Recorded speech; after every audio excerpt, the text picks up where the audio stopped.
Praise God, praise God, praise God.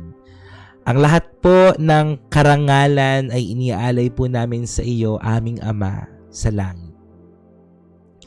Ang aming mga puso't kaluluwa ay nagpupuri sa iyo. Hallelujah. Panginoon, magandang umaga po. Tunay na nagpapasalamat po kami sa araw po na ito, sa panibagong pagkakataon, Lord, na kami ay magising, Panginoon, tumitibok ang aming mga puso, Panginoon, na igagalaw ang aming mga katawan, nagpapasalamat po kami sa lahat ng mga bagay na ginagawa mo, sa lahat ng pagpapala mo, at kung may mga problema at suliranin man, salamat din po sapagkat kailanman ay hindi mo kami iniwan at pinabayaan man. Panginoon, sa oras po na ito, sama-sama po kaming lumalapit sa inyo, nagpapakumbaba.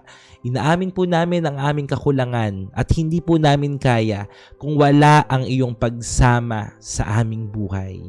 Kaya Lord, we desire, Panginoon, samahan mo po kami sa lahat ng aming mga ginagawa at gagawin sa buong araw po na ito. Sa lahat ng mga tao na nagtatrabaho, samahan mo sila, naghahanap buhay, palakasin mo sila, pagpalain mo sila ang mga nag-aaral. Lord, give them wisdom, Lord, strength and favor in Jesus' name. Sa lahat ng mga taong may sakit at karamdaman, dumaloy ang iyong kagalingan sa kanilang katawan, Panginoon, in Jesus' name. Sa lahat ng mga OFWs, Lord God, na nanonood ngayon, dalangin ko po na kayo po ang magbigay sa kanila ng sapat na kalakasan, Panginoon, in Jesus' name. At kaaliwan sa mga panahong sila ay nalulungkot at ang pakiramdam nila na sila'y nag-iisa. Maraming salamat, dakilang Diyos, for this precious time once again na kami ay makakalapit sa trono ng inyong biyaya, Panginoon. Alam namin, Lord, na hindi kami karapat-dapat. Napakadami naming mga pagkakamali, pagkakasala, but still, thank you, God, for your grace and for your mercy, Lord. Sukdulan ng iyong biyaya na siyang yumayakap sa amin, Panginoon. Tinataas ko po sa iyo ang bawat isang miyembro ng community po na ito. Truly, God, that we can see your hands moving miraculously, Lord. Salamat po dahil kayo ang nagpapalago sa gawain pong ito. Lord, kung babalikan namin ang panimula ng gawain ito last July 28, we just started, Lord God, ng iilan, 3, 10 na nanonood. But now, hundreds of people and thousands of people are now in the community, O God. Talagang nandoon yung desire at yung passion naming matuto at magpakalalim pa sa iyo. Salamat po dahil kayo ang nagbigay sa amin ng pagkakataon upang makita ang live stream po na ito, ang live devotion po na ito. At Lord, pinapangako namin na wala pong ibang pangalang maitataas sa devotion po na ito kundi ang pangalan mo lamang, Panginoong Jesus. It's not about me. It's not about us, but it's all about you, Jesus. Lahat ng nangyayari sa aming buhay, lahat ng pagkakataon ng sitwasyon, pinaglalakip-lakip mo lamang. And I declare Romans chapter 8, verse 28, Lord, that all things work together for good para sa lahat ng mga tao na nagmamahal po sa inyo. At Lord, ang community po na ito, wala pong ibang tinitibok ang aming mga puso kundi ikaw lamang. Can we just say, mga kapatid, I love you, Lord? Sabihin lang natin or ilagay natin sa live comment, I love you, Lord. Amen? Lahat po kami, Panginoon, ay nagmamahal po sa inyo. Mahal na mahal po namin kayo, Panginoon. Ikaw ang unang nagmahal. Kulang na kulang, kahit nasabihin naming mahal ka namin or ipakita namin sa aming mga gawa, kulang pa rin. So Lord, tanggapin mo sa abot ng aming makakaya, ang aming paglilingkod, Panginoon, ang aming pananalangin, ang lahat ng gagawin po namin. Nawa po ito ay maging mabangong samyo sa iyong harapan, Lord God. At kayo po ang patuloy na magpadami pa, magpalago pa, Panginoon. I declare supernatural supply in the name of Jesus. I declare multiplication sa lahat ng mga life group. I declare multiplication and abundance, Lord God, in every aspect of our lives, Lord. We will not just grow in numbers, but we will grow in quality. Maraming mga tao, Panginoon, ang manunumbalik sa iyo. Maraming mga tao, Panginoon, ang mababago ang buhay, makakaranas ng himala, Panginoon, sa iyong presensya. Maraming salamat. Take full control of everything, Lord. Itago mo po ako sa iyong likuran, not with the enticing words of human wisdom, but only by the demonstration of your power and of of your Spirit. May I preach your word boldly and accurately, Lord, all for your glory.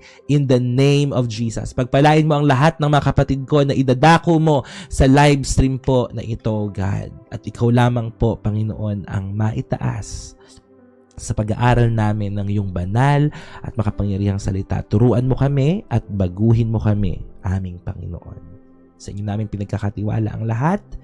To God be the glory. In Jesus' name we pray. Lahat po ay magsabi ng Amen. Amen and Amen.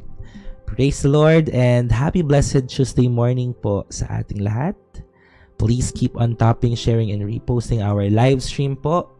Yan, ngayong umaga. At ngayon ay dadako po tayo sa ating pong pag-aaral ng devotion sa Exodus chapter 14. Exodus chapter 14. But before that, syempre, hindi natin makakalimutang i-acknowledge ang lahat po ng mga first-time guest natin ngayong umaga pong ito. Sino po dito ang mga sa unang pagkakataon ay nakakanood at nakakasama namin dito sa live stream po na ito? Pwede niyo po bang i-type ang me at kung saang lugar kayo nanonood? Kung kayo po ay bago na nanonood po ngayon. Type me at kung saang lugar po kayo nanonood. Yan. So, praise God. RR from Taiwan. Ayan. Alam niyo, nakakalimutan kong gumawa ng GC sa Baguio. Marami ng tiga Baguio dito.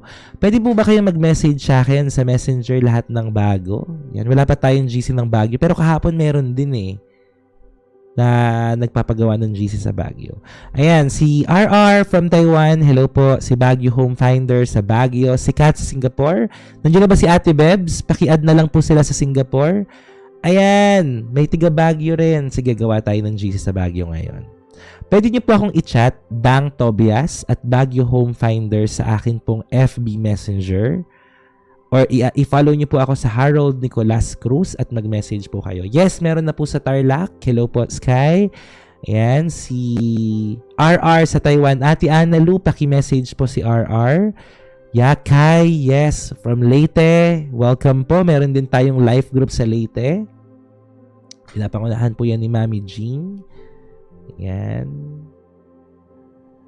Meron pa po bang mga first-timers ngayon pong gabing ito? Ngayong umagang ito. Sana'y sa gabi, no? Yan. Sige po, welcome natin lahat ng mga first timer. Ayan, si Crazy from Las Piñas. Message niyo po ako para masama kayo sa live group. Yan. Samantha, hello po. Marami ulit sa Taiwan, no? Yan. Ate Candy, paki-message po si Crazy sa Las Piñas. Napakabuti ng Panginoon. Amen po sa bawat panahon, sa lahat ng oras at pagkakataon po. Yan. Mga life of leader, dapat pala lagi kayo nandito para nakikita niyo yung mga first timer at na i-message nyo po agad sila. Yan. Si Kai nga ba yun? I-message ka ni Mami Jean. Yan. Ayun, El Supladita, Ate Ana Lu, meron ulit. Yeah, alam niyo po, sobrang dami na po sa GC ng Taiwan. So, Ate Ana Lu, marami kang assignment ngayon. Ayan, si El Supladita, si Blessed Boy, nasa Taiwan din. Ayan. So, sila Charis sa Davao yan, di ba? Mga Davao, message na kayo kay Charis. Ayan, si RR. Ate Ana Lu, nandyan po kayo. Ate Fel, pagtulungan po kasi marami yung Taiwan talaga. So, dalawa yung life group leader natin dyan. Si Ate Fel, tsaka si Ate Ana Lu. Yan. Tapos, Baguio Home Finders, tsaka po yung isang tiga Baguio, si Dang Tobias. Message nyo rin po ako para makagawa tayo ng GC ng Baguio. Pang number 22 na po kayong life group. Sa messenger nyo po ako i-message para makita ko po agad yung mga pangalan nyo. Kasi pag sa TikTok, medyo mahirap po siyang hanapin pa kung hahanapin ko sa Messenger. So, at least sa Messenger nyo na po ako hanapin or sa FB. Papakita ko ulit yung FB ko, mga kapatid. Pero bawal na itong gawin. Okay, isang beses lang. Baka ma-R tayo. Yan, message nyo ako dito. Yeah, amen, Kat. Amen. God bless you po. Yan. So, welcome natin yung lahat ng mga bago, mga kapatid. Welcome natin sila. Let's go. Welcome po sa Heart to Heart community. To God be the glory po.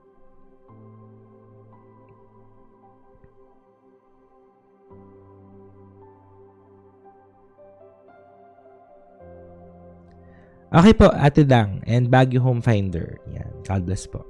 Sige, message po ako right after para makagawa tayo ng GC ng Baguio City. Welcome, welcome po. Ito po ay welcome ang lahat ng mga taong nanonood. Kahit ano po ang inyong relihiyon at paniniwala sa buhay. You are very much welcome po to attend our live stream every day. Nag-aaral po tayo ng Word of God. Nakatapos na po tayo sa Book of Genesis. Pwede nyo pong balikan sa YT. At ngayon po ay nasa Exodus po tayo, mga kapatid. At Exodus chapter 14 na po tayo. Exodus chapter 14. Yeah, praise God, Mami Jing. Palakasin po kayo ni Lord. At syempre po ang inyong negosyo. God bless po, Mami Jing. Okay, so magsisimula na po tayo. And again, we are now in Exodus chapter 14, and the title of our devotion for this morning po ay When God Leads You to the Edge. When God leads you to the edge. Yan, sukdulan doon sa dulo. Naranasan niyo na po ba, mga kapatid? Ask ko lang, no? Tanungin ko lang kayo kung naranasan niyo na pong masagad. Yung talagang sagad na sagad ka na. No? Yung parang sasabog ka na. Opo. No? Ako sa totoo lang, napakahirap kong sagarin. No? Napakahirap. Kasi ano po ako parang masayahin akong tao. At siguro hindi ako masyadong magagalitin sa buhay, ganyan. So parang ang hirap para masagad ako. Pero kapag sobrang nasagad ako, doon talaga hindi ko mapipigilan yung iyak ko, ganyan. Tapos pag umiiyak ako, alam mo yun, nangangatal ka. Ganun yung pakiramdam. Tapos parang nanginginig ka. Ganong level. So minsan lang ako masagad, pero pag nasagad ako, sobra. Parang bulkang mayon, parang ganyan. Pero napakabihira nun Lalo ngayon, na naging Christian ako, na born again ako. Talagang napaka-thankful ako kay Lord kasi nagmamanifest naman yung fruit of the Spirit at isa doon yung self-control. Self-control. So ngayon, nung nakakilala ako sa Lord, merong nagpatotoo niyan, 'di ba? Yung sobrang magalitin, pero ngayon ay talagang nakokontrol niya na yung galit niya, 'di ba? So ganoon. And praise God po kasi nung nakakilala tayo kay Lord, mas nababantayan po natin ang atin pong mga sarili. Yan. Dati may mga tao na mabilis mag-freak out. May mga tao mabilis mag-panic, 'di ba? May mga taong ganyan po. Pero again nga, nung nakakilala tayo kay Lord, something change. No, something change. Kung dati kapag may nang-aaway sa'yo, talagang gagantihan mo agad. Kung dati may nagparinig sa'yo sa social media, gagantihan mo agad ng pagpaparinig din. Ngayon, napapaisip ka na. No? Napapaisip ka na. At nakokontrol mo na yung mga susunod na dapat mong gawin. Diba po, purihin ang atin pong Panginoon. Dahil sa pakikinig natin ng salita ng Diyos, natututo tayo at unti-unti nababago ang atin pong mga karakter. So dito po sa Exodus chapter 14, when God leads you to the edge, ang Exodus chapter 14 po ay isa po sa mga pinakamadrama at pinakamakapangyarihan chapter sa Exodus. Bakit po pinakamadrama? Dahil ito na po, dumating na po sila sa sukdulan 'di ba? Pinaalis na sila, kung maaalala nyo po. Balikan nyo po yung mga previous devotion natin. Pinaalis na po sila ng Pharaoh. Pinaalis na sila ng Pharaoh. So, ang Israelites po ay finally nakaalis na sa bansang Egypt. No? And they are no longer slaves. Hindi na sila mga alipin. No? Nakita nila yung mga himala na ginawa ng Lord. Nakita nila kung paano sila sunundan ng pillar of cloud sa umaga at pillar of fire sa gabi. And now they are moving forward in obedience to God. And then, eto na. Bakit siya naging madrama? Kasi po, suddenly, nakita nila ang kanilang mga sarili na sila ay nandoon sa hangganan. They find themselves trapped. Bakit po? Dahil ang akala nilang paglalakbay na makakatakas sila sa mga Egyptians ay meron palang dead end. Sa isip nila, dead end ang Red Sea na nandiyan sa harap nila ngayon. No? May Red Sea na nasa harap nila ngayon. At ang akala nila, ito na siguro ang hangganan. No? Kung mababasa niyo po itong chapter 14, ay inutusan po muli ni Pharaoh, no, na habulin ng mga Israelites. Basahin po natin, starting verse 5. When word reached the king of Egypt that the Israelites had fled, umalis na po sila. Pharaoh and his officials changed their minds.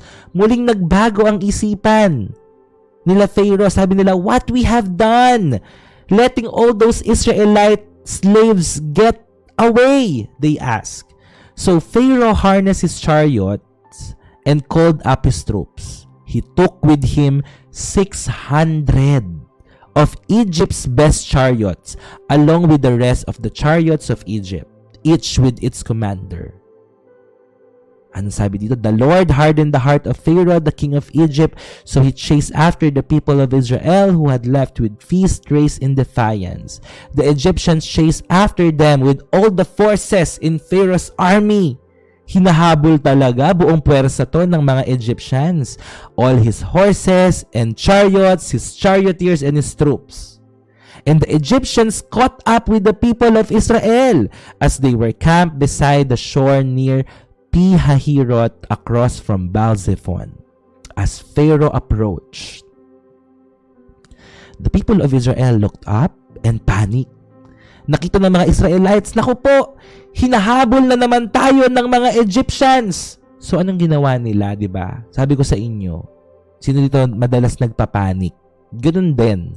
Nung nakita po ng mga Israelites ang mga Egyptians, sabi dito, they looked up and panicked when they saw the Egyptians overtaking them.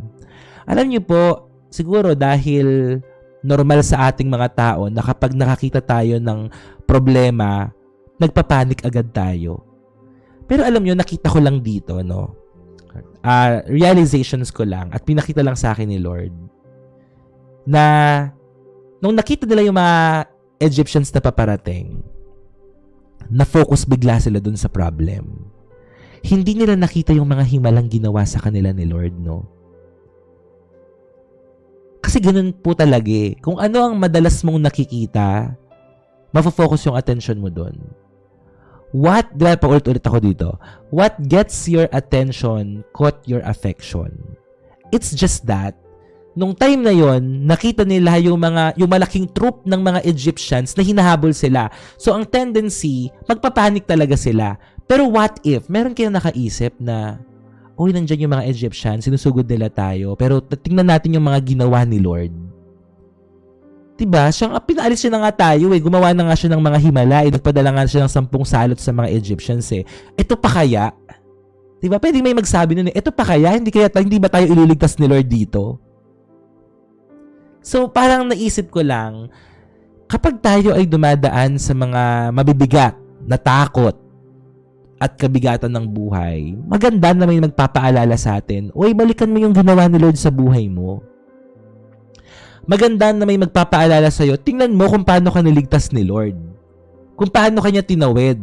Diba? Kung paano siya gumawa ng himala sa buhay mo. Ngayon pa ba? Diba? Parang ngayon ka pa ba mag-iisip na iiwanan ka ng Panginoon? Tinawid ka na nga niya sa matitinding pagsubok ng buhay mo. So, ang tingnan po natin, kapag may mga big problems, big mountains of problems, balikan mo yung nakaraan mo. Paano ka ba niya niligtas? Paano ka ba niya pinagpala?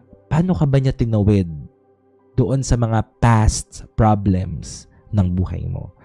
So, hindi natin masisisi ang mga Israelites sa reaction nila na nagpanic talaga sila.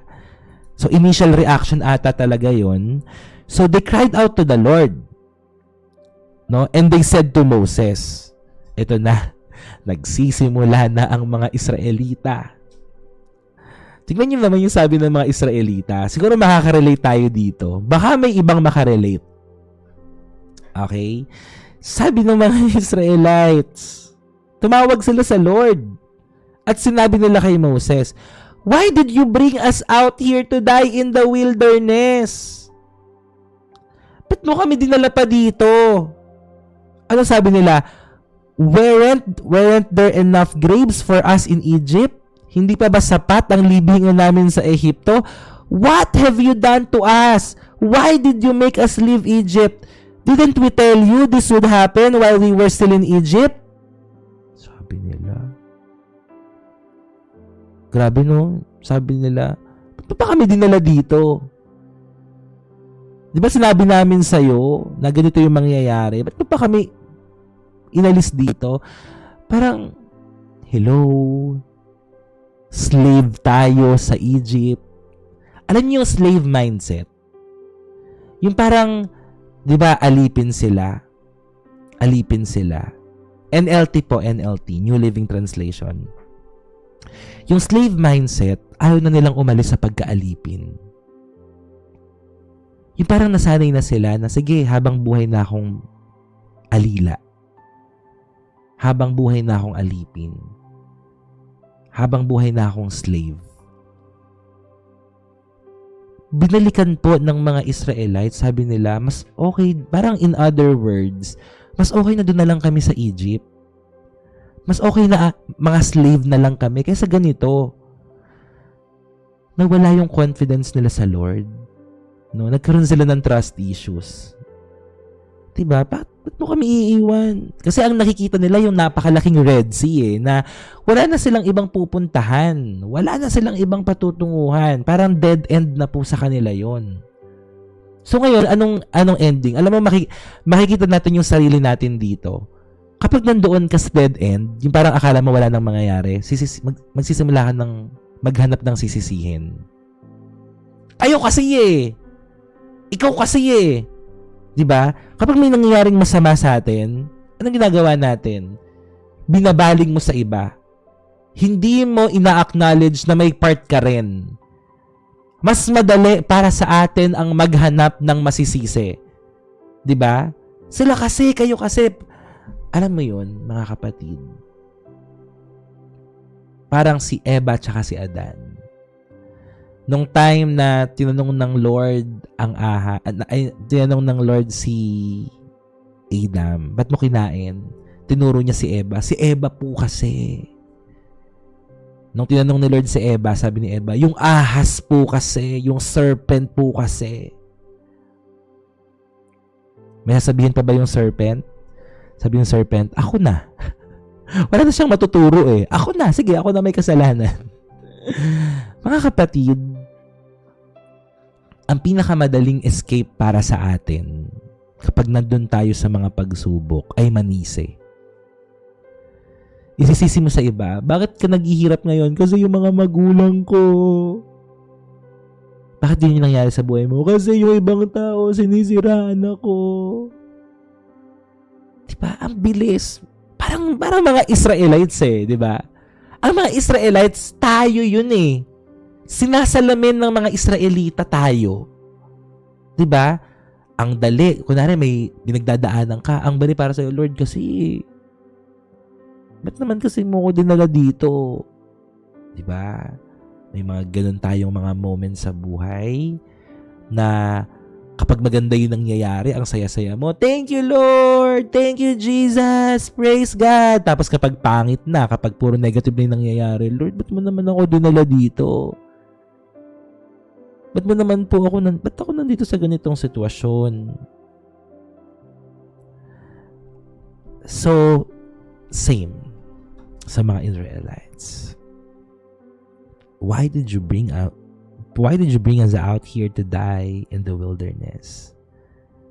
Kina-question si Lord, no? Alam niyo, sabi nila pang masakit.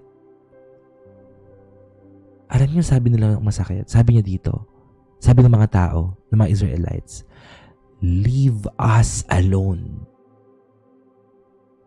Hayaan niyo na kami. Pabayaan mo na kami, Moses. Sabi niya, leave us alone. Sabi nila, let us be slaves to the Egyptians. Hayaan mo na kaming maging alipin ng mga Egyptians. It's better to be a slave in Egypt than a corpse in the wilderness. Sumasakit yung ulo ko. Mas okay na doon na lang kami, mga kapatid. Alam niyo po ba? Napakalaki ng gustong gawin ng Lord sa buhay natin. Napakaganda ng plano niya sa buhay natin. Pero may mga tao na nagsasabi, hindi, okay na ako doon. Okay na ako sa ganito. Okay na akong slave. Okay na akong alipin ng kasalanan. Okay nang sira yung buhay ko. Masaya ako dito Bakit ba? Okay lang na ganito ako. Alam nyo, okay lang sana kung handa ka nang mapunta sa impyerno Kaso hindi pumaatim ng puso ko Gusto ko po kayong sabihin, gusto ko kayong turuan lahat, sabihan lahat. Ako po, I am not perfect, no? Marami rin ako mga flaws. But as much as I can, gusto ko na maraming mga tao yung matuto at ma-realize nila, ang buhay naman sa mundo, hindi lang dito Yes, may enjoy mo yung buhay. Sige, sabihin mo, gusto ko dito nag-enjoy ako dito buhay ko to, bakit ba? Sige, nire-respeto ko po yung mga ganon. Pero wag niyo po akong pigilan na sabihin pa rin sa lahat ng mga tao na hindi po dito magtatapos ang buhay lang natin. May accountability tayo sa langit pagdating ng araw.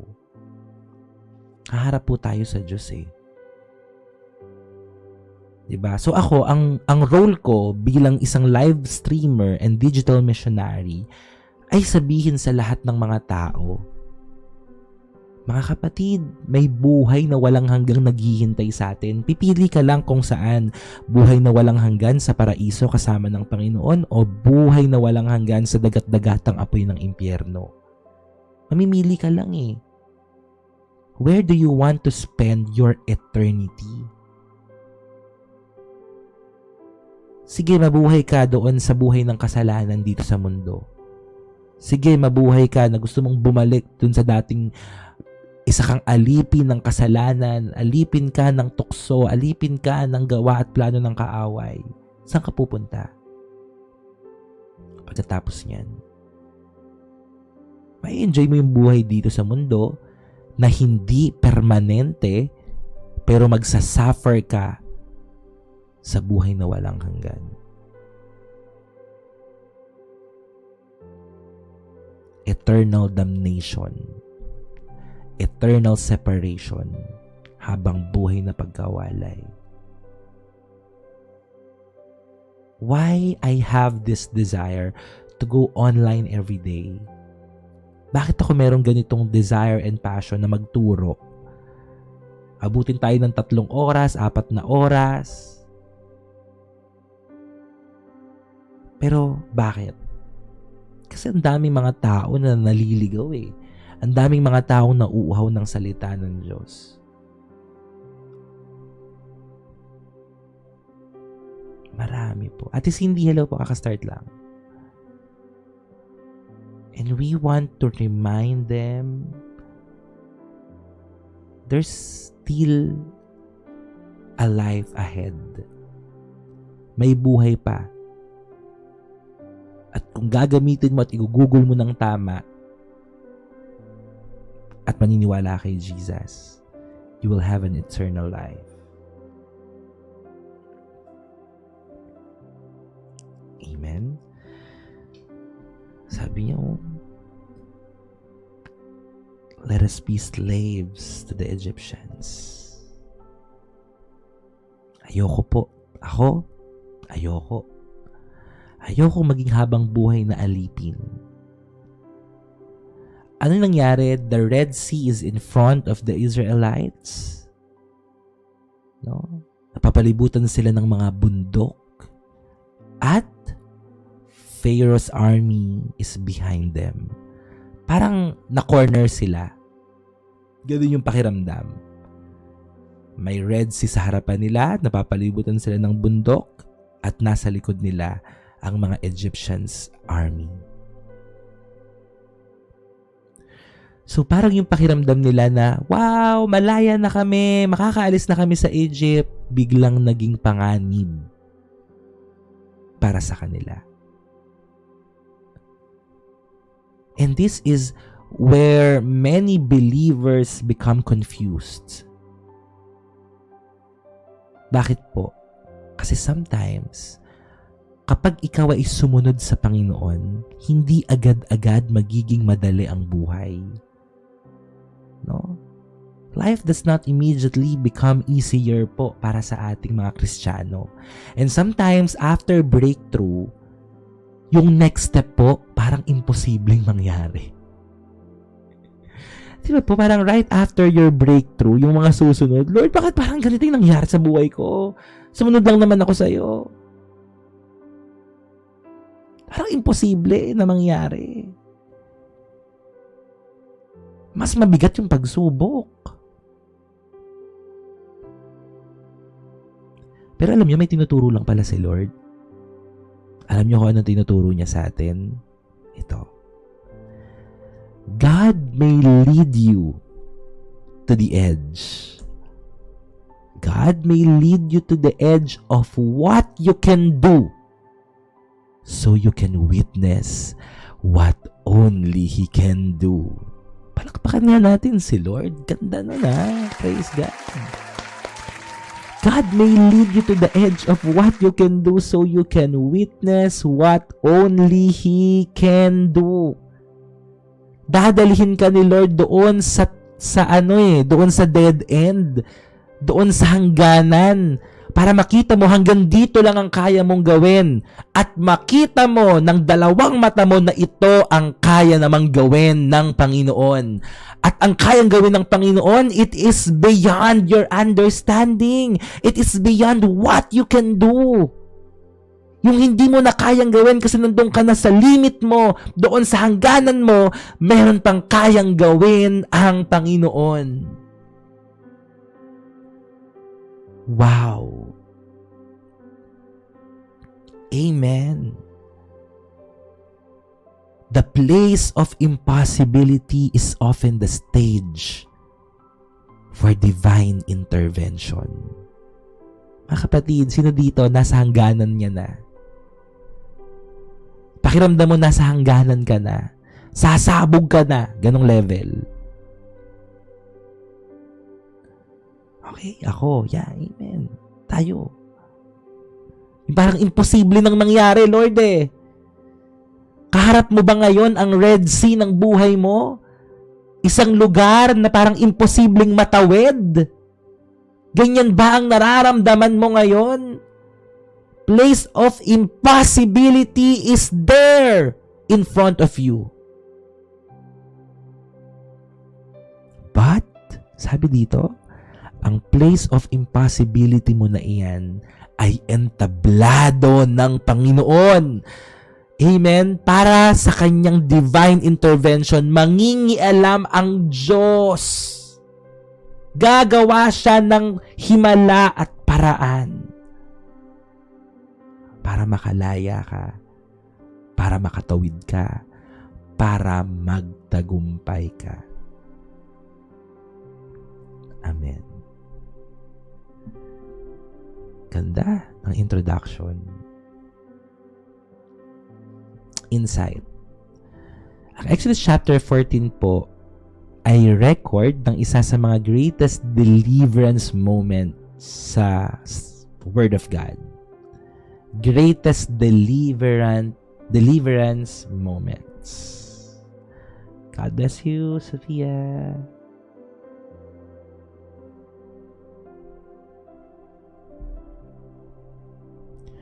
So Israel, tatrap sila. Ang mga Israelites, punong-puno ng fear, ng panic. Alam niyo kung ano sinabi ni Moses right after that? Gusto ko pong sabihin sa inyo. I-post nyo sa mga social media nyo to. Exodus 14, verse 13. Verse 13. Chapter 14, verse 13. Sabi dito, wala pa, ito, verse lang po ito. But Moses told the people, ito yung sabi ni Moses sa mga Israelites, don't be afraid. Just stand still and watch the Lord rescue you today. The Egyptians you will see today will never be seen again. The Lord Himself will fight for you. Just stay calm. Power. Huwag kayong matakot. Huwag kayong mabahala. Sabi ni Moses. Just stand still. At makikita natin kung paano tayo sasagipin ng Panginoon ngayon. 14:14, the Lord Himself will fight for you. Just stay calm. Anong gagawin mo? Sinabihan ka na, ikalma mo. Ikalma mo lang. Huwag kang matakot. Amen. God's power is not hindered by human doubt. Huwag kang matakot, kapatid. Sino bang kakampi mo? Sino bang kasama mo?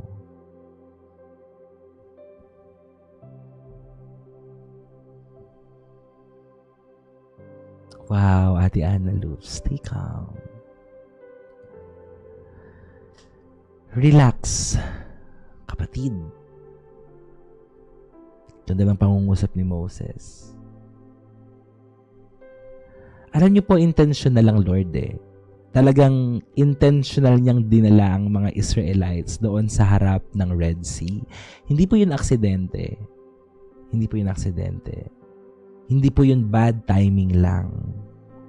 Ito po ay, hindi rin nagkamali si Moses, no, ng daanan. Talagang dinala sila ng Lord doon.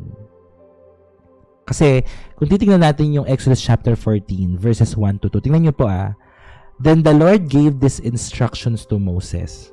O, di ba? Sabi niya, si Lord ang nagbigay ng instruction kay Moses. Doon kayo magkampo, sabi niya.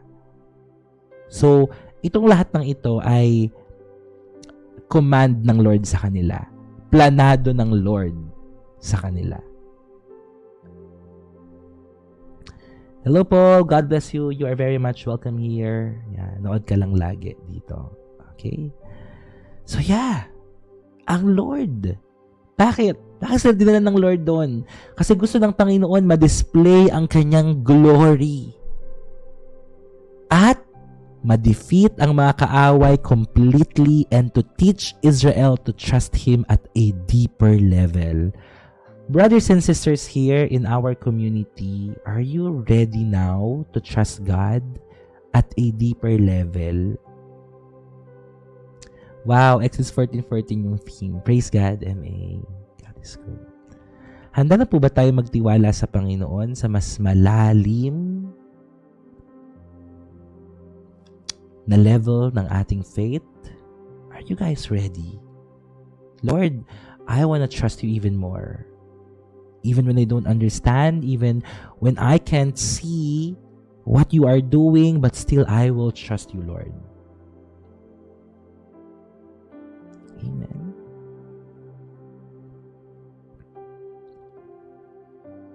Sometimes, mga kapatid, God's path leads us into situations where our own strength, strategy, and experience are no longer enough. Kahit nasabihin mo na, hindi, malakas ako. Hindi, magaling ako, matalino ako dyan. Alam ko yung strategy dyan. Hindi, marami akong experience dyan. Huwag kang mag-alala. But, dinadala tayo ni Lord sa isang sitwasyon na hindi enough. Yung lakas mo, yung talino mo, yung strategy mo, yung karanasan mo. At dito sa panahong ito, this is where our faith is stretched. Alam mo yung stretched? Alam mo yung rubber band, di ba? Yung rubber band, nai-stretch siya. Yung garter, nai-stretch siya. Yung pananampalataya natin, nai-stretch din. Akala mo hanggang dyan lang yan? Hindi. Nababanat pa yan, tama. Mababanat pa yung pananampalataya natin. At dito sa mga sitwasyong ito, ma-expose din po lahat ng mga takot natin. At sa mismong punto na yan ng buhay mo, that is where God reveals Himself as your deliverer. Makikita mo ang pagliligtas na gagawin sa'yo ng Panginoon. Kaya kanya dinadala dyan sa edge para makita mo hindi sa sarili mong lakas, kaya mo nakayanan, kaya mo natawid, kaya nangyari. Kasi tinulungan ka ng Panginoon, na-stretch ang pananampalataya mo, na-expose ang takot mo, at nakita mo exactly dyan sa sitwasyon mo na yan, na ang Panginoon ay ang tagapagligtas mo. He is your deliverer. He is mighty to save. He is mighty to save. Amen. So point number one. Sometimes, God's leading brings you into places that test your faith. Sometimes, God's leading brings you into places that test your faith. Anong sabi sa Exodus chapter 14 verse 2? Tell the Israelites to turn back and encamp near Pi-Hahiroth between Migdol and the sea. Ito ang sinabi ng Lord sa mga Israelites kay Moses. Israel did not end up at the Red Sea because they were out of God's will. They were there because they were in it. And this is important po, mga kapatid. No? Hindi ibig sabihin na nandun sila sa harapan ng Red Sea ay umalis na po sila sa kalooban ng Panginoon.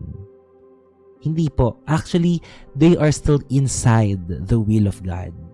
And this is important kasi sabi ko nga sa inyo, di ba? Doon sa moment na yon, nasa kalooban sila ng Lord, pero na-expose yung takot nila at na-stretch ang kanilang pananampalataya. So, not every hard place means you miss God. Ang ganda nito, mga kapatid. Sometimes, iniisip nila na, Lord, bakit ganito yung nangyayari sa buhay ko? May nagawa ba ako sa'yo? May kasalanan ba ako sa'yo? Etc. etc. Gusto kong ipaunawa sa inyo, mga kapatid, na hindi porket nandiyan ka sa hard season ng buhay mo, ay dahil nakalimutan mo na ang Panginoon o dahil wala ka sa kalooban niya. Sometimes it happens, yes, para i-remind ka, pero sa lahat ng mga nagpapatuloy at meron ka pa rin, at dumadaan ka sa mga hard season ng buhay mo, hindi ibig sabihin na namimiss mo si Lord or you are missing God. No. Hindi lahat ng mga nagsaradong pintuan ay dahil gumawa ka ng mistake o dahil ikaw ay may kabiguan nagawa. At hindi ibig sabihin na dumadaan ka ngayon sa krisis ng buhay mo ay inabandon na ka na ng Panginoon. Tandaan niyo po yun. Hindi porket may hard season ka, hindi porket may close opportunity, hindi porket may crisis, ibig sabihin ay nasa labas ka na ng kalooban ng Panginoon. Sometimes, even nandoon ka sa kalooban ni Lord, nandoon ka sa sentro ng kalooban ni Lord, nangyayari pa rin yung mga bagay na yan. Okay? And sometimes, the difficult place is the exact place where God is preparing you to reveal His power. Sometimes po. Mahirap yon. Masakit yon. Pero, sabi ko nga sa inyo kasama natin si Lord. Yung mga difficult place ng buhay natin, doon ka talaga gustong dalhin ni Lord Hindi para parusahan ka, kundi para ihanda ka na makita mo ang kapangyarihan niya. Mare-reveal yung power ni Lord in your situation. Sa lahat ng mga may mga malalaking pinagdadaanan, 'di ba? Right after mong pagdaanan 'yan, 'di ba? Kunwari nakalaya ka na, sabihin mo, "Praise God, malaya na ako." Napakasarap ng pakiramdam mo. Ate Winnie, sometimes I ask kung narinig ni Lord ang prayers ko kayo. Yeah. Totoo, mga kapatid. Totoo yan. Sometimes napapaisip tayo, no? Pero, alam mo, nandun ka pa rin sa kalooban ni Lord pala. 'Di ba? Nasa kalooban ka pa rin pala ni Lord. So, huwag ka mag-guilty, ha? Hindi porket nandiyan ka sa mahihirap na yugto ng buhay mo, kala mo iniwan ka na ni Lord. Hindi. Okay? Eksakto ang lugar na pinagdalhan sa iyo ng Panginoon. Okay? At sabi ko sa inyo, hindi niya kayo iiwanan at hindi niya kayo pababayaan. Minsan nagkamagulat ka na lang, may isang problemang nasolve na hindi mo alam kung paano nangyari. Amen. Totoo. Diba? Magugulat ka na lang, tapos na. Malaya ka na. Lord, ano nangyari? Diba?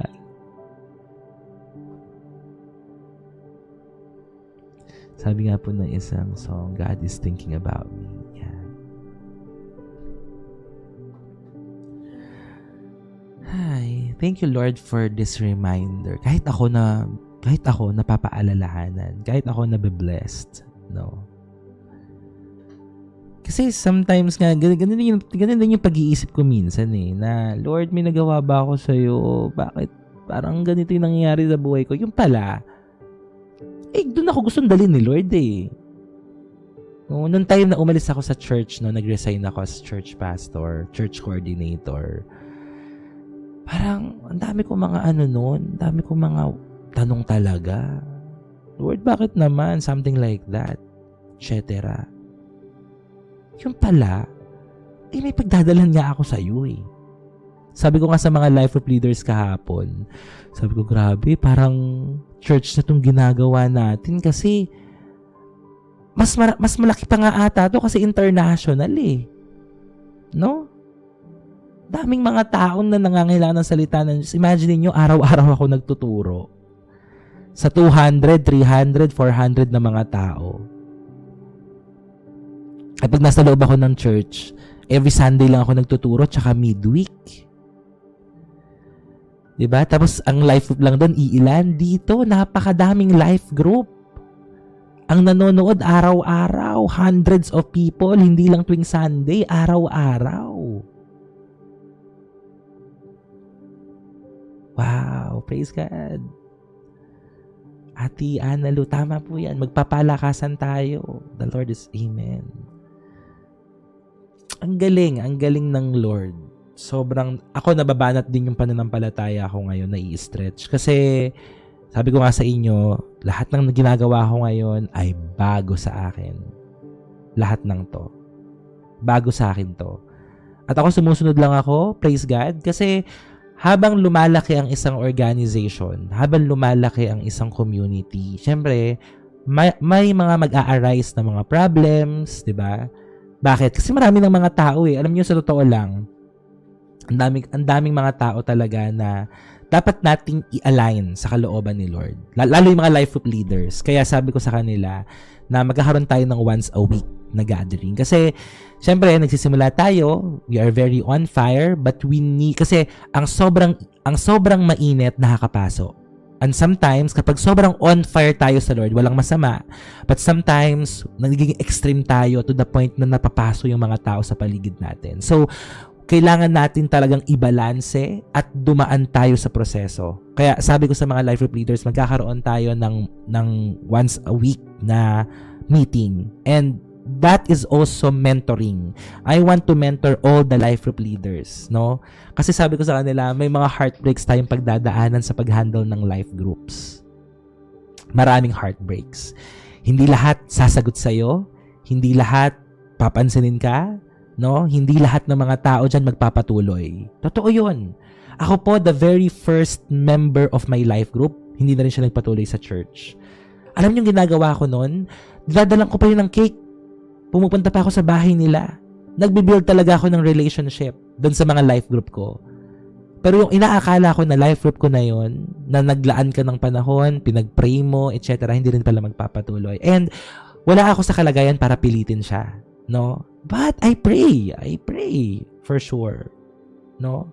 Sometimes yung mga tao pa na nakasama mo sa simula, naku po, pag nagkaroon ng mga misunderstanding. Kaya sabi ko sa inyo, ang daming heartbreak sa life group. Maraming heartbreak sa life group. Pero tayo po, sabi ko, magpapatuloy lang. Hindi palaging happy, hindi palaging rainbows and butterflies sa life group, hindi palaging maganda yung nangyayari, but still, we will move forward. Kung may mga magbaback out, kung may mga aalis, kung may mga hindi magpapatuloy, we will still pray for them and reach them, no? Pero mas marami pa rin yung idadagdag ng Panginoon. Mas marami pa rin ang idadagdag ni Lord. Sa totoo lang, mas maraming pumapasok kaysa nawawala. Alam nyo, may mga nagli-live din, di ba, sa mga group chats natin. No? May mga nagli-live din. Pero hindi natin sila masisisi. Pero ang mahalaga, nataniman sila ng salita ng Diyos. At sabi ko sa inyo, hindi naman tayo namimilit dito. Hindi tayo namimilit na magbigay kayo, na mag-join kayo. Lahat to, all for the love of God. No, all for the love of God. So, kung gusto niyo magpatuloy kayo. Kung ayaw niyo po, wala tayong nagagawa. Kasi dito sa online world, walang commitment. No, wala tayong commitment sa isa't isa. Ang commitment natin dito, nasa Panginoon. Nasa Panginoon. To all the life group leaders, I would like to encourage you. Mahirap mag-handle ng mga tao. Very challenging. Natry ko na po. At kung ano yung mga natry ko, yun yung i-share ko sa inyo. Ang gusto ko na mindset nyo, mga life group leaders. Kaya parang ako nagme-mentoring dito. Ang pundasyon ng Panginoon, siya talaga number 1. Okay? Number 1 ng Lord. Siya yung susundin mo.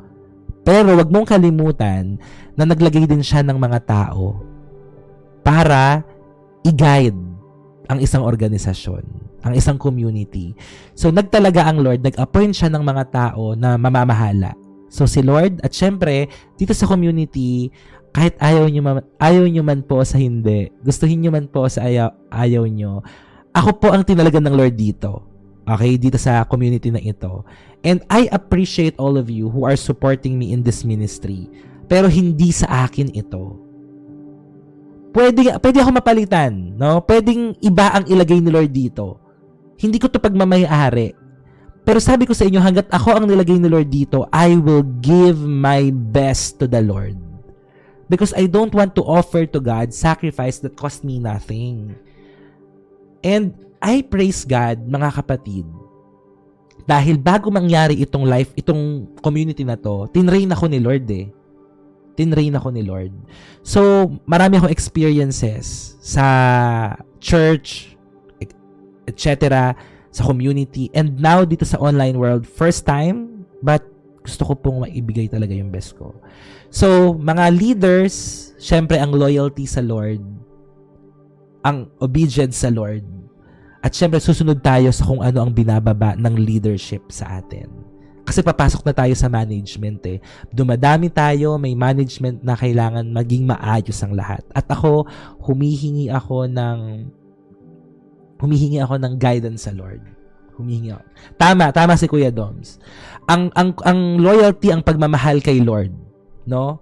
It's just that kailangan nating sumunod din sa mga nasa authority. Kagaya po ni King David, 'di ba? Si King David, kahit ipapapatay na siya ni King Saul, David pa lang siya noon, gusto siyang ipapatay ni King Saul. At dumating sa punto ng buhay niya na nagkita sila doon sa isang kuweba. Nagpapahinga si King Saul at may pagkakataon na si David na patayin ang kanyang leader, ang kanyang hari. Pero hindi niya ginawa. Alam niyo kung bakit? Sabi niya, I will not touch God's anointed. No, I will not touch God's anointed. Hindi ko kayang gumawa ng mga bagay sa mga taong inanoint at inappoint ng Panginoon. So, I will not do that. Kahit na gusto kong ipapatay ng leader, ng hari, ng king, may pagkakataon ako na patayin siya during that time, hindi ko ginawa. Do not touch God's anointed. Ako po ay may mataas na paggalang at respeto sa mga leaders, lalo na sa mga pastor nyo, sa mga nasa church. No? So, ang loyalty na kay Lord. Ako po, sumusunod lang ako para mapamahalaan ng community po na ito. At habang nandito ako, I will give my best. Pero kung iba man ang ipapalit ni Lord sa akin, sabi ko naman Lord, kahit saan mo ko dalhin. Kahit saan mo ko dalhin. So kung meron mang ipapalit sa akin si Lord dito, mas maganda. 'Di ba? Kasi ito magpapatuloy na po ito Kung ano lang nagawa natin dito, sisimulan po natin. Okay? Magpapatuloy tayo, tuloy ang life group, tuloy ang community. Tuloy-tuloy lang. May mga mawawala, pero may mga idadagdag si Lord. So again, to all the life group leaders, God bless your heart. Thank you, Kuya Doms. All for the glory of God. Yeah, sabay-sabay tayo mag-grow. At again, dito nga sa online, ang kaibahan lang talaga ng online, wala tayong commitment. Pwede ka nga manood sa ibang mga live di ba? Kasi maraming mga nagla-live. Pero ako po kung akong tatanungin nyo, hindi ko naman kayo pinipilit, pero mas maganda mag-focus muna tayo sa isa. Para sa akin lang. Pero kung gusto niyo namang umattend sa iba, go, okay lang naman po 'yon. Pero sa akin lang kasi may mga pagkakaiba pa rin talaga. May mga pagkakaiba pa rin. Bloom where you are planted. Itanim mo yung sarili mo sa kung saan ikaw ay lalago. Ngayon kung hindi ka na lumalago dito, edi hanap ka ng iba. Hanap ka ng iba. At kung pakiramdam mo doon ka lalago, doon mo itanim yung sarili mo. Pero wag kang parang online hopping or sabi sa iba, church hopping, di ba? Kung saan ka dadalhin ni Lord, doon mo itanim yung sarili mo. Okay? Tapos doon ka magpakalago. Doon ka mag-focus. Kasi mahirap yung marami kang aatenan. Tapos, di ba, syempre, iba-iba yan ng mga activities, iba-iba yan ng mga ginagawa. Baka naman ma-overload ka. No? Yun lang naman yung point ko. Pero again, kung saan ka mas magagamit, kung saan ka lalago, doon mo itanim ang iyong sarili. Okay? Mga pinag-aralan ba natin yung dati, Ate Eden? Yan. When you honor and obey God's appointed leaders, you position yourselves for divine overflow. Amen. We all have the freedom to choose po. Yeah, totoo po yan. Kahit saan. Basta ang mahalaga, magpapatuloy kayo. Okay? Basta ang mahalaga po. Tingnan nyo, ang galing ni Ate Eden, yung mga sinashare niya dito, yung mga past devotions natin. Totoo yun. When you honor and obey God's appointed leaders, you position yourself for divine overflow. Mga kapatid, ako, sabi ko sa inyo, natututo rin ako. Hindi ako nagmamalaki, nagmamataas, o nagmamayabang. Kasi alam ko, si Lord lang lahat ng may gawa nito Diba? Sumunod lang talaga ako. Sumunod lang ako sa Kanya. So, it's not about me, it's not about us, it's all about Jesus. So, kung saan man tayo makakarating ang community na ito, edi thank you, Lord. Sa Kanya ang lahat ng papuri. Sa Kanya ang lahat ng pasasalamat. Amen po. Yun. Ba't pa ako napunta doon? Yan, so God bless sa lahat ng mga life group leaders na nandito. Okay? So pagpalain kayo lahat ni Lord at maging matapat po tayo sa kung ano man ang pinagkatiwala. And to all the life group members, sumagot po kayo. Mag-message naman po kayo pag kinakamusta kayo sa life group. No, mag-message din kayo. Okay lang po. Praise God, no? Mag-ano naman tayo? Mag-interact ba? Ganyan. Diba? Siyempre, kagaanan din yun ng mga life group leader. Siyempre, masakit yun, sabi ng life group leader. Oh, mga ka-life group, kamusta po kayo? Tapos, crew, walang sumagot. Diba? Nag-sin lang. Ang sakit nun. Siyempre, sasagot ka rin minsan. Diba? Sagot-sagot ka rin. Okay lang po. Praise God. Ganyan. Sa biyaya po ni Lord. Yan. So, i-active natin yung mga life group natin. Okay? Galaw-galaw tayo susuko. Yeah. God bless sa lahat ng mga life group leaders dyan. Okay? At isa pa, ito mga kapatid, no? Huwag kayong gagawa ng isang bagay. Ako ganun kasi ako sa church eh. Kapag may mga leaders, sinasabi ko sa kanila, huwag kayong gagawa ng isang bagay na hindi ini-inform ang leader. Yun lang. Ako kasi gusto ko well-informed ako kasi baka isipin ko kasi, ano nang ginagawa nila? Bakit may iba na silang ginagawa? Parang ganon. And we want to maintain peace, order, and unity in our community po. Kasi baka mamaya yung iba nalilihis na, iba na yung ginagawa, ganito, ganyan. So, pinagkatiwalaan po kayo, mga life group leaders. So, make sure, ako, gusto ko yun. For example, si Ate Ana Lu, may ginawa siyang mga picture, mga logo. Nagsabi siya sa akin, yung gano'n, nag-i-inform. No? Nag-i-inform. Nagsasabi. At iba po, ang nagpapaalam sa nagpapaalam. Iba ang nagpapaalam sa nagpapaalam. Ang nagpapaalam, pwede po ba na ganito ganyan? Okay lang po ba? Pwede po ba humingi ng suggestion, ng advice? Parang feeling ko nagbe-mentoring na ako ngayon. At iba yung nagpapaalam. Ang nagpapaalam, Kuya, okay na. Nagawa ko na po. Gusto ko lang pong alam nyo. So, ibig sabihin yung nagpapaalam, may decision ka na, nagawa mo na. Yung nagpapaalam, naghihintay ka ng sagot na, sige, go. Naintindihan nyo po, nagpapaalam at nagpapaalam. So, mas maganda po na nagpapaalam po tayo. Kuya, etc. Okay lang po ba to? Ganito, ganyan. Yung nagpapaalam, nagsasabi. Yan. Nagpapaalam at nagpapaalam or pinapaalam. Yun. So, bago tayo gumawa ng kahit na anong aksyon, decision po natin, mga life group leaders, magpaalam. Magsabi po. Kasi may mga magaganda kayong mga ideas, may mga magaganda kayong mga, anong tawag dito? Suggestions na pwede natin i-apply talaga. No? Pwede natin i-apply. So, kung wala pa kayong mga life group, pwede nyo bang i-chat dito yung mga lugar nyo na wala pa kayong life group? Ako po, from Siargao, wala pa akong life group. Yan. Sino dito yung mga wala pang life group? Kasi nandiyan yung mga life group leaders natin na nanonood ngayon, i-add po nila kayo. Sino dito yung wala pang life group? Ayan. Lone Wolf. Kuya Danilo, paki-message agad si Lone Wolf. Kuya Danilo. JR, paki-message din. Si Kuya Danilo, message mo rin si JR.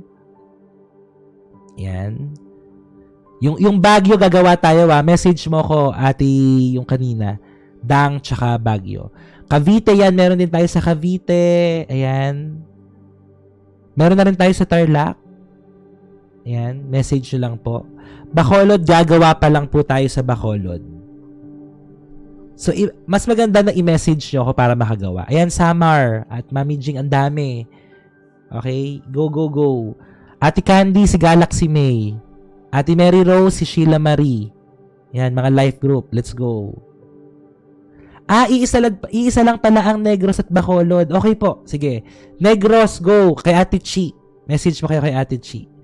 Ate Candy, paki-message si Claire. Si Ate Emcel, paki-message si Ninya Marie sa Laguna. Ayan. Ate Candy, message nyo po lahat naman nasa Manila kasi kumpleto na yung iba. Ate Candy, binubuo natin yung inyo. Ayun, Jared, message me mga taga Negros, mga taga Bacolod. Ayan. Pampanga, Tarlac, wala pang life group leader dyan, pero message kayo sa akin. Okay? Ate Candy, lahat na nakikita mong nasa Metro Manila, message nyo na po agad sila. Okay? Si Ate Emcel po. Nandiyan ba si Ate Emcel? Naku, maraming assignment ang mga life group leader. Pangasinan, Ate Annalisa, hello po. Yan, paki-message si Tala. Sa Pangasinan. Sa ibang bansa po, meron din. Abroad. Kung kayo ay nanonood, watching from abroad, message nyo lang po dyan kung saang lugar kayo nanonood. Ayan, yun yung mga life group leader natin. Si Charisse sa Davao, yes. Message nyo lang po sila. Or kung hindi nyo sila makikita at message kayo sa akin. Sa FB Messenger. Para ma-add ko po kayo. Okay? So, yun mga kapatid. Caloocan, si Ate Candy. Message na po kayo. Sa Rizal, meron din. Meron na rin sa Rizal. Sino ang life group leader sa Rizal? Yan. Tama yan. Very good. Very good. Lahat tayo dapat may life group. Sa Taiwan, si Ate Ana Lu, tsaka si Ate Fel. Nandiyan pa kayo, Ate Ana Lu, Ate Fel? Yan. Maraming na, parang pinakamarami kayo, Ate Ana Lu eh. Yan. Ate Fel. Yan. Marami ang Taiwan. Lumalago ang Taiwan. Magaling mag-alaga sila, Ate Ana Lu eh, no? Ayun, si Ate Ann, di pa kita na-add sa GC ng Malaysia? Yes, pwede kahit saang church. Pwede. Online life group lang naman po ito. Ayan sila Ate Ana Lu. Ate Cheng, message nyo ako, Ate Chenny Ann. Message mo po ako para ma-add ko kayo sa GC ng Malaysia. Ha? Yan, QC, si Ate Candy. Let's go. Praise God. So, mag-usap-usap kayo sa Messenger para ma-add kayo sa mga group chats. Okay? Tapos, ako na lang po mag-a-accept ng request. Kung meron mga nagre-request sa mga group chats nyo, mag-message kayo, life group leader sa GC natin. Kuya, meron po akong ipapa-accept sa GC number 14. Ganon. Ang anuhan natin para mabilis kong makita, number ng life group. So far, we have life group 21. Or life group 22 sa Pilipinas. Pilipinas pa lang yun. Si Kuya Danilo ba nandito? Sa lahat ng mga QC at sa lahat ng Manila at Bulacan, kay Kuya Danilo pala kayo.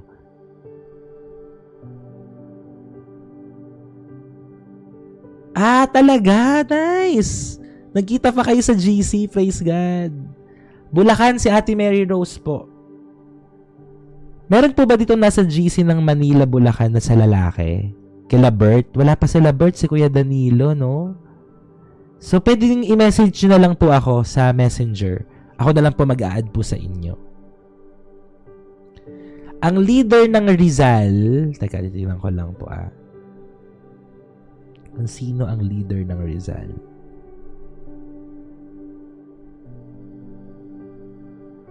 Si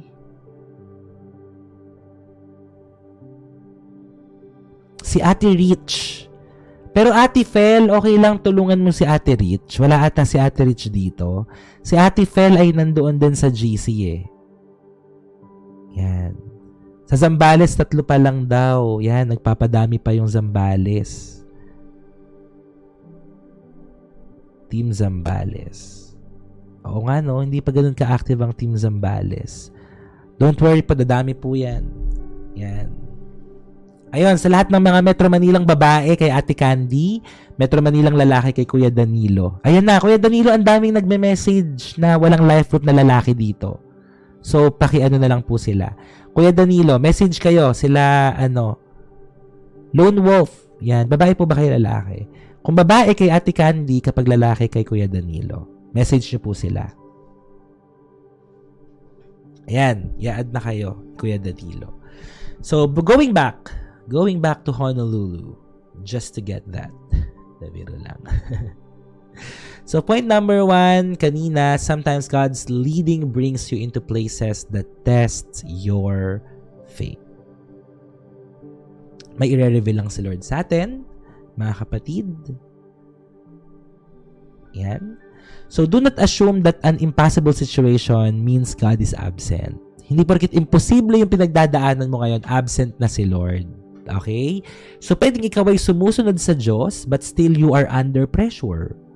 Pwedeng sumusunod ka kay Lord at sa kanyang tinig, but you are still facing opposition.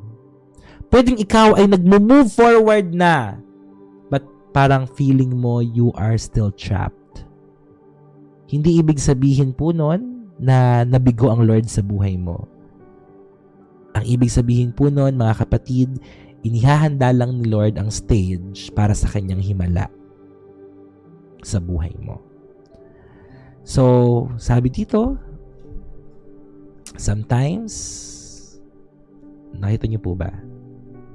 Sometimes, ay nakalimutan ko yung S, sorry. Sometimes, the place that feels most confusing is the very place where God is most intentional. Dagdagan nyo na lang ng S sa umpisa yan. Okay? Sometimes, the place that feels most confusing is the very place where God is most intentional. Wow, daming dumadaan sa life group. Tingnan nyo yung GC ko. Yan yung messenger ko. Ayan. Puro life group yan. Life group. Yan. Dito na ako mabubuhay. Dito na iikot yung mundo ko. Life group. More life groups to come. So, point number 2, mga kapatid. Masaya ako pag maraming life group.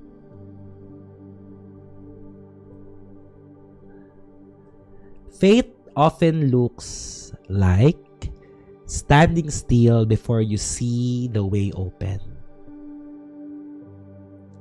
Faith often looks like standing still before you see the open. Kailangan mo lang palang, maging kalmado Just stand still, sabi dyan. Stand still. Sabi ni Moses dito, di ba? Do not be afraid. Stand firm and you will see the deliverance the Lord will bring you today. The Lord will fight for you. You only need to be still. Sa ibang term, you only need to be calm. Kaya anong sabi sa Psalm 46 verse 10? Psalm 46 verse 10 sabi doon, be still and know that I am God. Kapag po tumataas na ang takot sa atin, ang gusto, di ba, kapag napupuno tayo ng takot, anong gusto natin? We want immediate movement. Gusto natin agad-agad. Guilty ako dyan. Guilty ako dyan. No? Agad-agad. Immediately, gusto natin may pagbabago. Diba? Sino dito yung ganyan? Yung agad-agad nagdedesisyon. Very, impulsive. Tama ba yung term ko? Impulsive. Yan. Gusto natin immediate movement kapag may takot. Apurada. Yes. Apurado.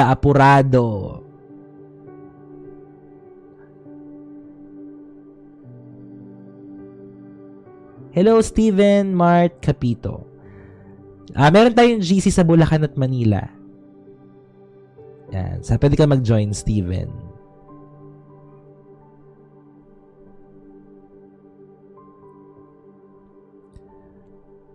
Yeah. Hello, Ate Uno. Noon, pass ka nito, Salna. God bless you, JR. Kaya yan. Pero anong sabi ni Moses sa mga tao? At ito rin ang gustong sabihin ni Lord sa atin ngayong umaga. Do not be afraid. Stand firm and see the deliverance of the Lord. Do not be afraid. Stand firm and see the deliverance of the Lord. Okay. So, bago bumukas ang Red Sea, bago siya mag-open, kailangan po ng pananampalataya. Before the path appeared, kailangan ng pagtitiwala. And sometimes, God does not show the whole way at once. Hindi agad-agad pinapakita ni Lord ang whole picture. Ang gusto ni Lord muna, He wants you to stay steady. He wants you to stay steady before He makes the next step visible. Mga kapatid, feeling mo dead end ang buhay mo? Okay, may gagawin tayong exercise. Inhale. Kung feeling mo nasa dead end ka ng buhay mo, pagod na pagod ka, hirap na hirap ka, bigat na bigat ka. Okay, inhale. And then exhale. Parang grounding no? Inhale. And exhale. Okay, kalma. Steady ka lang. Okay?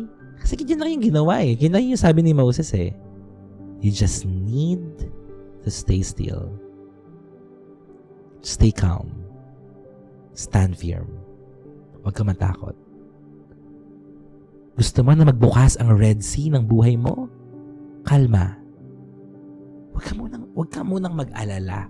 Huwag ka munang matakot. Okay? Hindi ibig sabihin na being still ay passive na yun na wala ka nang gagawin. Ibig sabihin ng being still, may confidence ka sa Lord na siya ang gumagawa ng paraan para sa'yo. Amen? So, meron ka pa rin kailangan gawin at yun ay magtiwala at manampalataya sa Kanya. Okay? So, hinga ulit. Inhale. And exhale. Kalma. Relax. Trust God. Amen? Do not panic. Alam niyo po, may mga pagkakataon na ang pinaka-espiritual na bagay na pwede mong gawin ay huwag kang magpanik. Ang pinaka-espiritual na pwede mong gawin, huwag kang magpanik. Okay? Shalom. Shalom.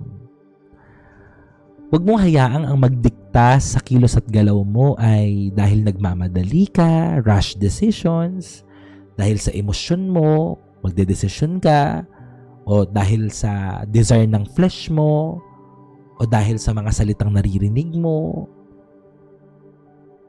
So when you cannot see the way forward, stay grounded in God's promise. Maghintay ka. Stillness is not weakness. It is surrendered trust. Kapag hindi mo alam, edi mag-standby ka muna dito. 'Di ba? May mga pinagpe-pray ka, di mo alam gagawin mo. Standby ka muna dito, hintayin mo na sumagot ang Lord sa mga salita na pinapakinggan mo. Sino dito naniniwala na nangungusap si Lord sa kanya? 'Di ba? Sa bawat pagde-devotion natin, nangungusap ang Panginoon sa iyo. Amen. For sure nangungusap siya sa iyo, 'di ba? Sa bawat pag-attend mo ng live, may sinasabi siya sa'yo. May gusto siyang ituro sa'yo. Amen. Meron siyang kayang gawin sa'yo. So, huwag kang magpanik. Dahil hinahanda pa ni Lord ang daan. Hindi pabilisan. Okay? Hindi pabilisan, patapatan. Pakalmahan. Makakatawid ka rin. Stay calm. The Lord will fight for you. Amen. And the last, number 3, mga kapatid. Number 3, the same God who opens the way for His people can close it on the enemy. Oh, the same God who opens the way for His people can close it on the enemy. Alam niyo sabi ni Lord dito? Basahin natin yung verse 15. Tingnan niyo Then the Lord said to Moses, sabi niya, "Why are you crying out to me? Tell the people to get moving." Sabi ni Lord, magpatuloy lang kayo. "Pick up your staff and raise your hand over the sea, divide the waters so the Israelites can walk through the middle of the sea on dry ground." Yan, sabi ni Lord.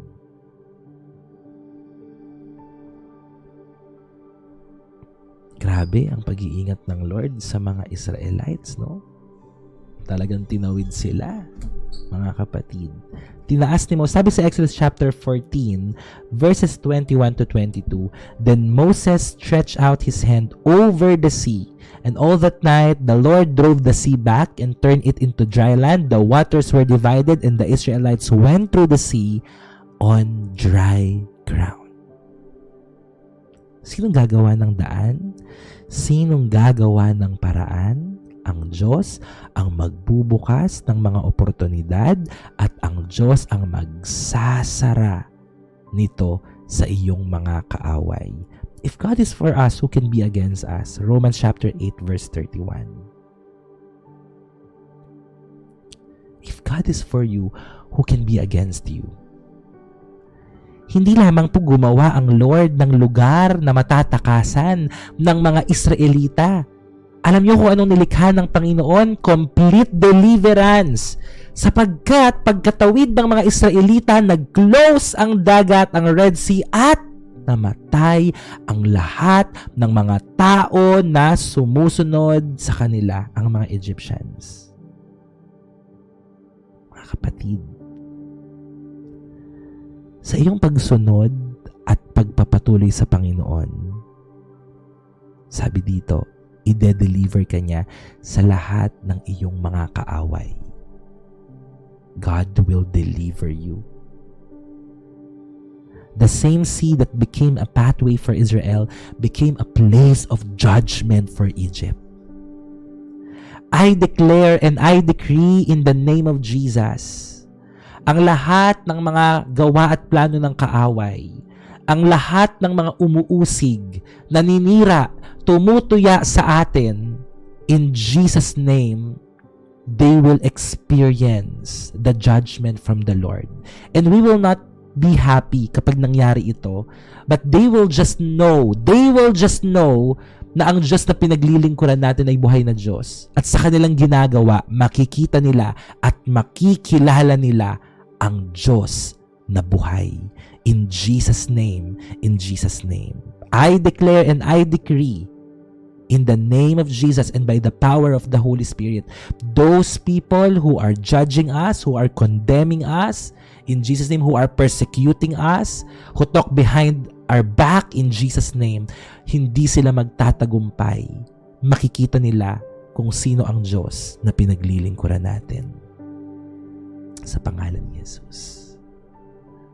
Sa pangalan ni Jesus. Amen. Hindi tayo magiging masaya sa judgment na ibibigay sa kanila ng Lord.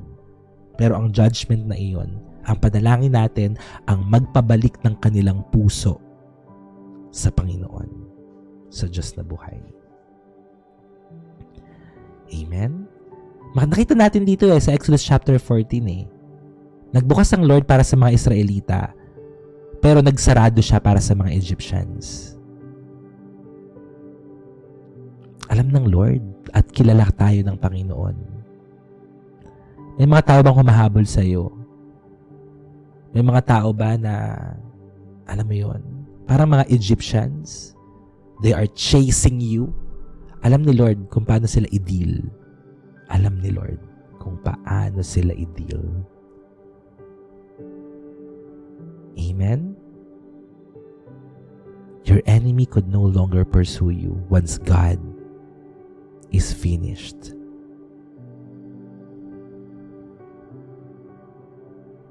Kung anong tinapos ng Panginoon, isasarado niya sa lahat ng mga gawa at plano ng kaaway sa ating buhay. Hindi na tayo, kapag nakapasok na tayo doon sa pintuan na inopen ng Lord sa atin, hindi kayang makapasok ng kaaway doon. And the enemy cannot drag you back into the same bandage. Hindi na. Never. Never ka nang babalik sa Egypt. Never ka nang magpapaalila sa kasalanan. Never ka nang magiging alipin. Amen? Never again. To that same bandage, to that same sin, never again. Binuksan na ni Lord yung pintuan Sarado na rin yun sa plano ng kaaway sa buhay mo. Some things God wants to end completely. Ano ang gustong i-end the Lord sa buhay natin? Yung old cycles, yung old fear, old oppression, old addiction, yung emotional slavery natin. And when God delivers, He is able to make the break final. Amen. Sabi nga, tetelestai, it is done. It is finished. Amen. We will never go back to Egypt. We will never go back to our old lives again. Doon sa dati nating buhay, hindi na mabubuhay yun. Hindi na mabubuhay ang dati-dating pagkatao sapagkat ibinauna natin ito, ipinako na natin yun sa krus nung tayo ay nakakilala sa atin pong Panginoon. We are a new creation. Amen and amen. Do not go back to your old self. Do not go back to your Egypt.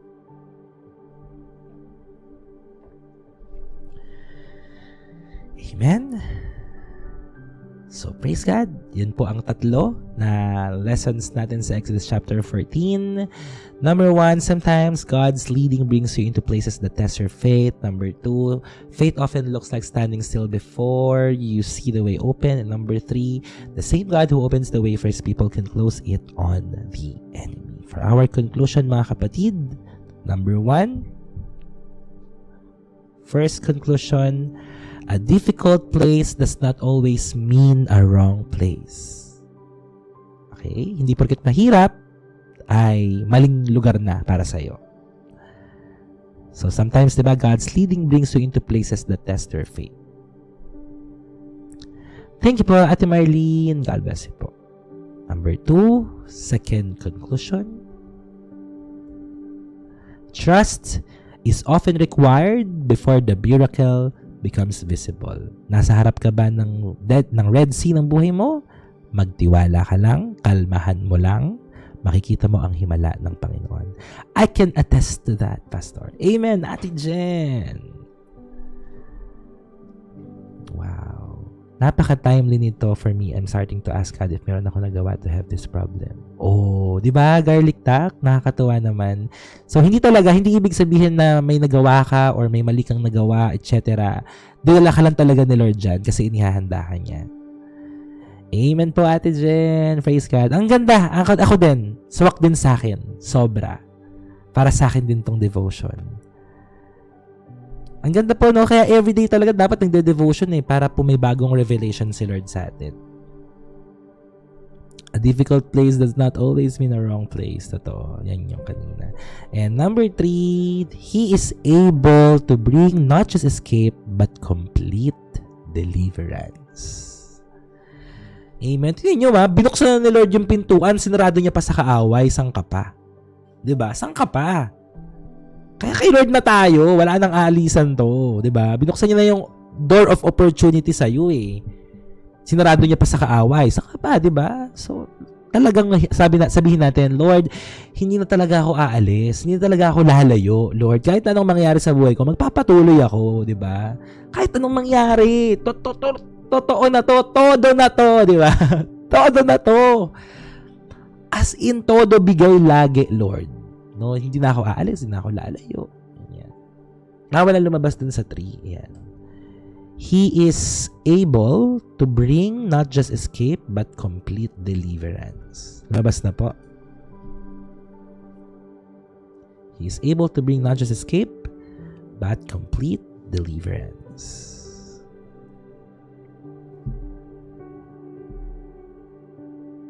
Amen, PV.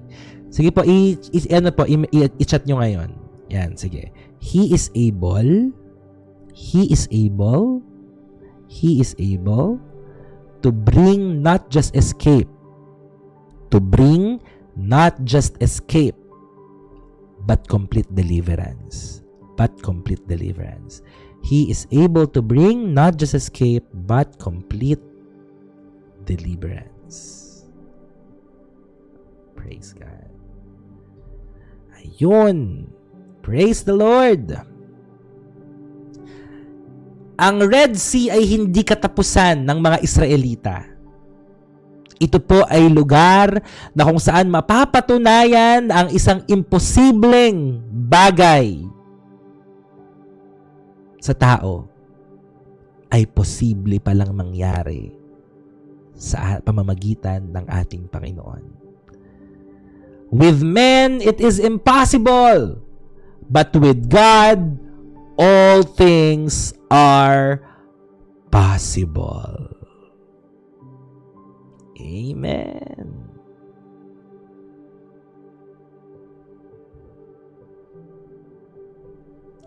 So for our final words, mga kapatid, final words. Stand still. Trust God. Lumabas ba sa inyo? Yan, sorry. Yan. Ayaw lumabas. Bakit kaya? Oh, ayaw. Sige. I-chat ko na lang sa GC. Ito. Chat ko na lang sa GC, ah. Okay. I-chat ko sa GC. Wait lang. Paki-ano na lang dito. Saang GC ba? Sa devotion na lang, ah. Doon ko na lang muna isasend sa devotion. Send nyo na lang po sa ano. Sa mga... nawalan ba ako ng internet? Nawalan ako ng net? Naririnig nyo pa ako hanggang ngayon? Naririnig nyo po ako? Naririnig nyo ako? Pero wala akong internet. Why? Legit. Tignan nyo sasend ko. Ang galing. Wala akong internet. Pero,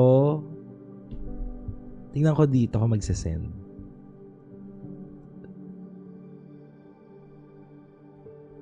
Send ko sa devotion. I don't know what's happening. Ayan o, tingnan nyo. Wala akong internet, pero merong... Bakit ganon?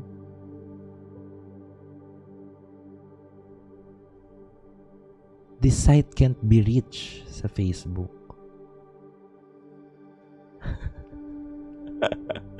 Tingnan ko nga sa ibang site. Oh, wala rin.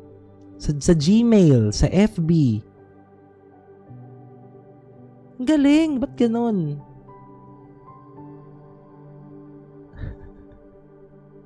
Wala talaga. Pero dito, meron. Sa TikTok. Kaso, ang problema, hindi ako makapag-chat dito. Hindi lumalabas, di ba? O, ayaw ding lumabas. Pero naririnig nyo ako. Legit ba to? Wala, na-amaze naman ako. Nakita nyo yung pinost ko sa ano?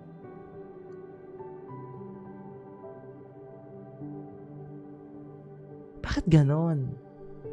Oo nga, pero naririnig nyo ako eh.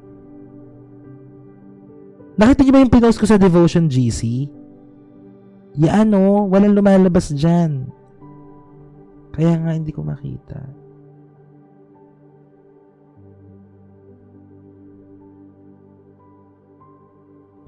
Pero ayan na. Tamo, huminto na rin yung YT. Huminto na rin siya. Naku, tapusin na natin habang binibigyan tayo ni Lord ng pagkakataon. Parang ate, nawala na rin yung YT o yung background music. Nag-stop na rin siya. So, ibig sabihin wala. Pero dito sa TikTok, nagpapatuloy naman. Naririnig nyo ako, nakikita nyo.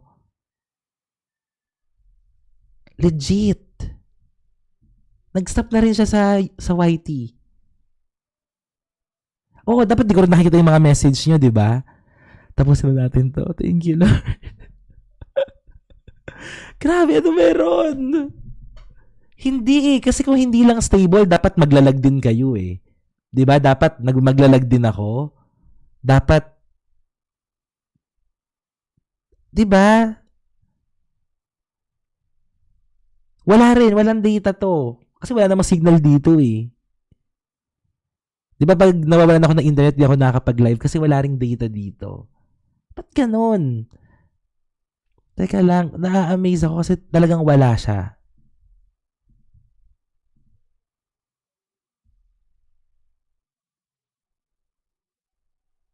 Mag-pray na muna tayo, mga kapatid. Sige. Hallelujah. Wala na lang muna tayong background music, mga kapatid. Pero grabe si Lord. So, isasend ko na lang mamaya pag nagkaroon ng net sa ano. Sige po, pray muna tayo. Yung final words, send ko sa GC, mga kapatid. Yan. Palakpakan muna natin si Lord. Yan. God is good. Praise God. Talagang kumigil si Lord sa bawat isa sa atin. Very powerful. Hallelujah ang atin pong Panginoon. Hindi ko alam kung ano nangyari, but we all know na hindi pinahintulutan ng Diyos na hindi tayo magtapos. Ngayong gabing ito na hindi tayo nakakapag-pray. So sige po, let us close our eyes. Let's bow down our head. Panginoon, maraming salamat po sa pagkakataon po ng ito na pinagsama-sama mo po kami. Truly, God, that you are an amazing God, a powerful God. Grabe, Lord. Your ways are higher than our ways. Your thoughts are higher than our thoughts. Your amazing works, Lord God, indescribable, Panginoon. Sa umaga pong ito, dalangin ko po, Lord, na lahat ng mga amin pong napakinggan na salita, Panginoon, ay tumimon ng malalim sa amin pong mga puso. Sa pangalan ng aming Panginoong Jesus. Lord, salamat po sa pagpapaalala at pagtuturo sa amin na hindi porkit nasa mahirap na sitwasyon po kami, ay meron na po kaming nagawa o kinalimutan mo na kami o inabandon na mo na kami, Panginoon. Lord, kaya kami dumadaan sa mga pagsubok at mga kabigatan dahil merong paghahanda kang ginagawa sa amin, Lord God. Gagawin mo, Panginoon, hatiin ang Red Sea ng aming mga buhay, Red Sea ng problema, Red Sea ng pagsubok, Panginoon, in Jesus' name. Red Sea ng sakit at karamdaman, Red Sea ng financial lack sa amin, Panginoon, in Jesus' name. Gagawa ka ng himala. You will make a way, Lord, in the name of Jesus. Turuan mo kami magtiwala sa iyo, Panginoon. Mag-stand still lang kami, maging kalmado kami, Panginoon, kahit na may mga dumadating na mga hindi inaasahan. But still, Lord God, ayan, bumalik na internet, praise God. But still, Lord God, umaasa po kami na may maganda ka pa rin gagawin, Panginoon. At magiging visible. Ngayon pa lamang, Lord, na-amaze kami, very visible, Panginoon, ang ginagawa mo sa community po na ito. Lord, salamat. We can really see, Lord, na hindi mo kami pinababayaan, na hindi mo kami iniiwan, Panginoon. And you are able, Lord, to bring, hindi lamang po makakaalis kami sa sitwasyon namin, pero Lord, complete deliverance, Panginoon. Tutupukin mo ang lahat ng gawa at plano ng kaaway sa aming mga buhay, Lord God, in the name of Jesus. Maraming salamat po, Panginoon. May you open every Red Sea in our lives, God. Make a way in our family. Lord, make a way in our calling, in our finances, in our ministry, God. Sa mga emotional battles namin at sa mga lugar, Panginoon, na parang imposible, Panginoon. Hallelujah. In our finances, everything, Lord God, make a way. Make a way, God. We declare that the same God who parted the Red Sea is still alive, still powerful, and still working today. Kaya hindi kami matatakot. We will stand firm. Panginoon, kalmado lang na magtitiwala sa iyo. And we will see your salvation. We will see, Lord, ang mga himala na gagawin mo sa amin. We thank you. May you bless each and every one of us here. Bless our day-to-day, God. Bless our family, God. Bless our negosyo, hanap buhay, trabaho, Lord. Lahat ng ginagawa namin.